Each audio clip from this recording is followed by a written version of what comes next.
instead of $15. It sounds great, but the pizza's smaller, there's less toppings, and it doesn't even come with dipping sauce anymore. I mean, you still saved $1, but you also got kinda cooked. And I feel like that's how I should be thinking when it comes to the Fold 8. Is the $100 reduction in price actually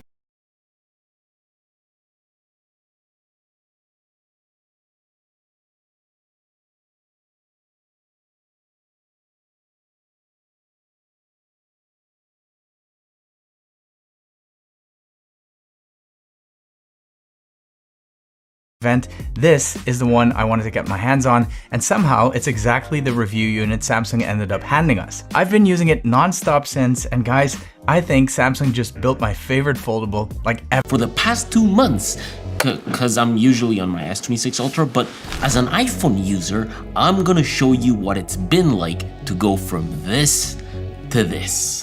But first of from Samsung when it comes to foldables, this is the Z, we do say Z in the UK, Samsung says Z, etc, etc. The Z or Z Fold, depending on where you are in the world, 8 Ultra, let me get that right. And this is the Z Fold. Or the slightly larger battery of the Z Fold 8 Ultra. What it has going for it is a form factor that just wins people over the moment they try it in person. It also has a camera system that is more conclusions, or at least a misunderstanding of what the Fold 8 actually is. The only thing that's ultra about this phone is the chipset, the engineering, and the price. In my opinion, the Fold 8 is closer to if Samsung What a phone it is. 201 grams, the lightest fold Samsung has ever made, basically the weight of a regular flagship phone, and 4.5 millimeters thickness when it's open. That is ridiculous. This whole body is. Like, look how razor thin the design is. It is just a marvel of engineering. Context, look at the USB-C port. The phone is basically as thin. Stuff, I get that completely, but it's the fact that every time I pick it up, it feels different. So whether I'm using the front screen, which is kind of very wide and squat and, you know, purposeful if you like, or if I open the passport size really means passport size. I'm just gonna put it over my passport, and as you can see, it is virtually the same size. It's really cool. Mine came in lavender. In fact, specifically content, because if you think about it, this is like what you buy. If you really care about the content, you're pretty much consuming all the time, right? This is like so good on a plane. Play very nicely. So that may be a good thing or a bad thing depending on how addicted you are already to your phone, or the fact that the cover screen makes the Z Fold 8 arguably the easiest phone on the market to use. It doesn't snap open, it just kind of progressively opens. There is one downside with that, and that is that we've lost flex mode. So flex mode was on the Z Fold 7 and the 6 and the 5, and I think most before that as well. It's when turns out that this is a feature, so there's no more flex mode. However, I've noticed throughout the days that the hinge doesn't snap as much as it used to, because look, check this out, I can make use of MagSafe chargers, though using a case or a screen protector is something that I kind of avoided on Folds before, even though it means taking a really big and expensive risk. I feel like it added too much weight or didn't get it. And 5, no magnets in the body, so for your MagSafe style accessories, you're gonna need a case. None of these are deal breakers for me personally, but definitely worth considering if you're thinking about buying this thing. You will have black bars, but at the end of the day, you're still getting a much bigger picture on screen. So that's awesome. Also, there's no S Pen, okay? There's no way to put an S Pen in here. However, 25 watts to 45 watts, which honestly was about time. But Samsung's gonna Samsung, and playing it safe with batteries for years and then quietly nailing it is pretty much on brand. Right, a few words for my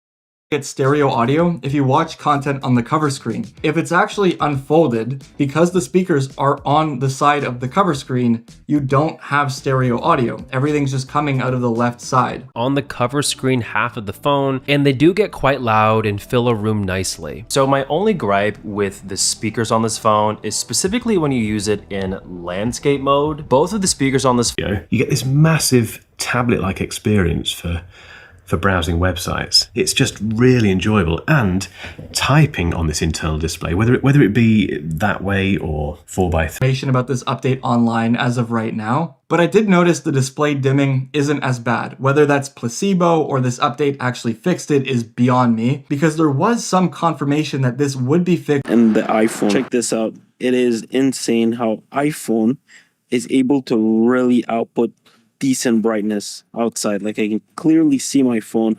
And note that the fold, And we get related content, comments and stuff. So you can do a lot more on the screen more easily than you can on a regular phone. Fantastic. But if I hit the full screen mode, full optical zoom. So yeah, the camera is just not the main feature of the Fold 8. It's a good camera, but it's not the same. So if your mobile phone is your main camera or your only camera, you might be more interested in some honestly why Samsung has the Z Fold 8 Ultra, that's why it exists. But for everyone else, I don't think this camera system as is should be the reason to stop you from buying this phone. it's fine in the right conditions. 10 times zoom works in very good conditions. So if it's a very bright day, sunny day, you'll get some good 10 times zoom. But it's when low light kicks in and all that sort of stuff, it's not great. It's better for selfies, it's better for vlogging, POV shots, and it's also become the standard for social media. What confuses me though is who this phone is actually for and who Samsung thinks it's for. Never do. I feel like I could have gotten about 18 hours of juice.